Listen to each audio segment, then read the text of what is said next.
महाराष्ट्राचे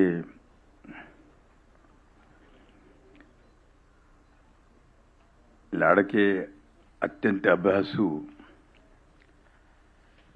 मुख्यमंत्री माननीय श्री देवेंद्र फडणवीस जी, ज्यांच्या भाषणाने सर्व मंत्रमुग्ध झाले ते आमचे आशिष शेलारजी, जे अनेक कठीण प्रसंगातून विधानसभा चालवतात ते राहुल नार्वेकरजी,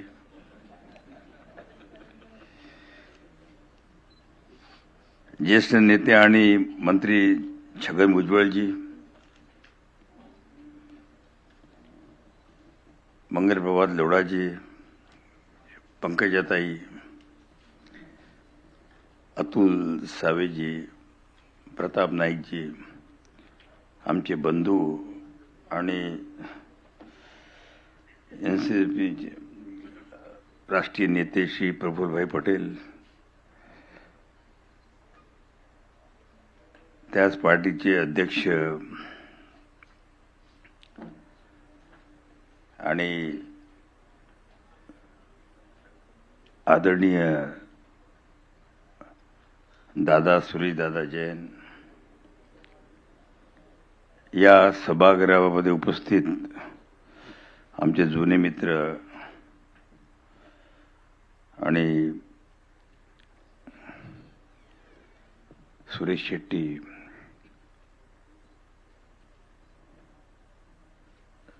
संजय राऊतजी, अनु मलिकजी, मुंबईच्या महापौर भटकळजी,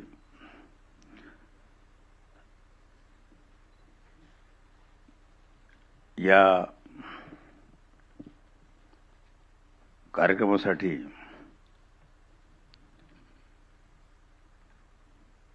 एकाच वेळी इतके सारे पद्मश्री आलेले माननीय श्री तात्यासाहेब लहानेजी, प्रख्यात पोट विकार तज्ञ डॉक्टर अमित महादेवजी, 5 राष्ट्रीय पुरस्कार, 4 मला माहित होते, ज्याच्यात 5 लिहिलेलं आहे, आणि पद्मश्री दिग्दर्शक मधुर भंडारकर, प्रख्यात राष्ट्रीय गायिका, शास्त्रीय गायिका, आणि ज्यांनी अटलजींच्यावर कवितांना गीतात परिवर्तित करून या देशासमोर आणलं, त्या पद्मजा जोगळेकरजी, प्रख्यात सुलेखनकार व राष्ट्रपती भवनामध्ये ज्यांची अक्षरलिपी आहेत ते पद्मश्री अच्युत पालोजी, आमचे मित्र श्री जयेंद्रभाई आणि किरीटभाई, या सभागृहामध्ये उपस्थित सर्व पत्रकार, संपादक आणि ज्यांची अव्यवस्था झालेली आहे त्या सर्वांची सर्वात अगोदर मी क्षमा मागतो. आपण माननीय मुख्यमंत्र्यांच्या भाषणावरून आपल्या लक्षात आलं असेल की त्यांनी हे पुस्तक वाचलेलं आहे.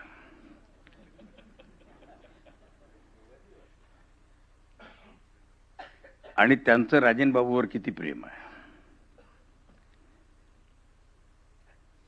एक अमिताभ बच्चनचा डायलॉग होता, परंतु तो डायलॉग इथं न म्हणता दुसऱ्या भाषेमध्ये मी ते सांगतो आपल्याला. राजन बाबूंनी, मी विदेशात होतो, म्हटलं की भैया मुझे थोड़ा सा अटपटा सा लग रहा है कि मैं माननीय मुख्यमंत्री जी को कैसे बोलूं. 7 दिन बचे, हमने 7 दिन पहले निर्णय लिया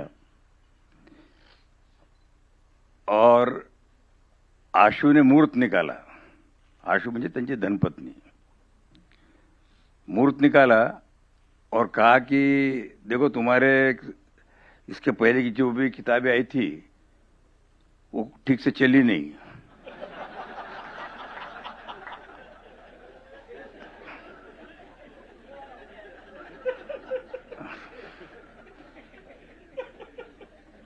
तो मैंने बोला नहीं राजन, निराश मत हो। तेरी माझी भिंत, झुंबर, विघ्नाएं लंदन में कितनी चली, देश में नहीं चली तो क्या हुआ।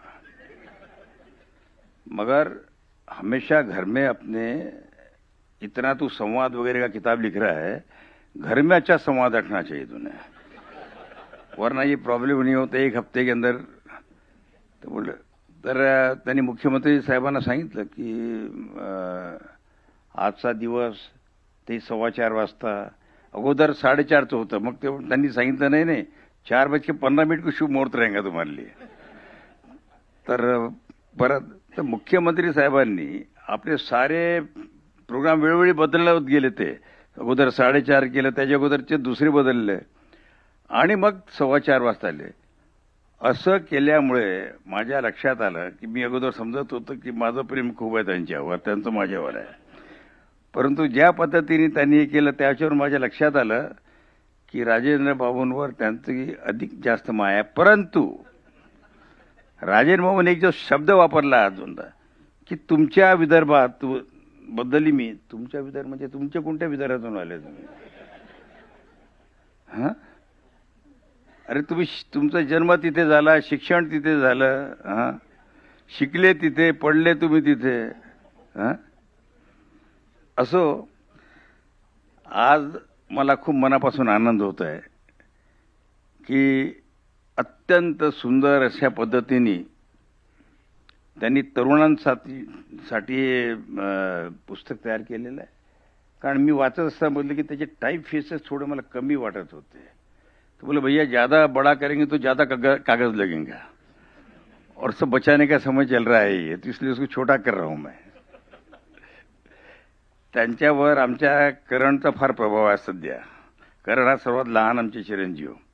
तर करण बोलतो भैया, देवेंद्र त्यांना नेहमी सांगतो कि मैंने 4 सीजन बुक किया है। बोलता नहीं, वो वहाँ पर जो है ना कोर्टयार्ड ज़्यादा अच्छा रहता भैया। तर त्याचा असर झाल्यामुळे त्यांनी कदाचित ते केलं असावं। मला कृपा भैया आपलं धन्यवाद केलं पाहिजे। आपण जीवनपूरहून आले आणि परत जीवनपूरला परत जाणार आहे। त्यांनी फार चांगले काही शेर सुद्धा त्यात म्हटले। मगर आपको मैं 2-3 दिन पहले का एक बशीर बद्र का एक शेर सुनाता आपको। पंकजा दाई, बहुत दिन हुए तुम्हें देखा नहीं, बहुत दिन हुए तुम्हें देखा नहीं, ये आंखों के लिए अच्छा नहीं। और एक शेर है जो हमारे अनु मलिक साहब ने आज शायद बहुत दिन पहले, मैंने 1-2 साल पहले उनको कुछ मेरी गज़लें दी थी, तो आज शायद उन्होंने बोला कि मैं यहाँ आ जा रहा तो बना के लाता हूँ। तो एक शेर मुझे याद आ रहा है कि इस महफिल में तो सभी चले आए हैं, कुछ यूं ही आए, कुछ क्यों आए, मगर वो चले आए। हकीकत तो ये थी कि चलने में कुछ लड़खड़ा भी गए, मगर अंत में वो इस महफिल में आकर जम गए। मुझे बहुत खुशी हुई, आप सब लोग आए, बहुत सुंदर भाषण हुए। राजन बाबू का भी भाषण बहुत अच्छा हुआ, मुझे बहुत खुशी हुई। और हमारे सारी लोकमत टीम ने, अतुल ने वगैरह सब ने बहुत अच्छा इसको करने का प्रयास किया, उनको भी मैं बहुत बहुत मन से धन्यवाद देता हूँ। और मैंने कबूल किया था माननीय मुख्यमंत्री जी की 5:30 बजे मैं इस कार्यक्रम को विराम दूंगा। तो फिर से एक बार आभार प्रदर्शन, तो क्या ये पारिवारिक फंक्शन होने की वजह से ज़्यादा आभार का भार नहीं रखता हूँ मैं। और आप सबको फिर से एक बार बहुत बहुत बधाई देता हूँ। और विशेष रूप से मेरी बहन भी इतने जोर से दौड़ते हुए अमेरिका से भी यहाँ आई, तो उसको भी धन्यवाद देता हूँ कि वो भी अपने भाई की किताब के लिए जयश्री और कपिल बाबू यहाँ पर आए, उनको भी बहुत बहुत धन्यवाद। सबको बहुत बहुत धन्यवाद। इसी तरह से धन्यवाद मैं करता रहूँ, आप लोग आते रहिए, हाँ, और आपका प्यार हमें मिलता रहे। इसी के साथ में माननीय मुख्यमंत्री जी, एक बार फिर भी आपका बहुत बहुत धन्यवाद, क्योंकि आपको बहुत ये आंसू की वजह से तकलीफ होगी, इसके लिए मैं धन्यवाद। जय महाराष्ट्र।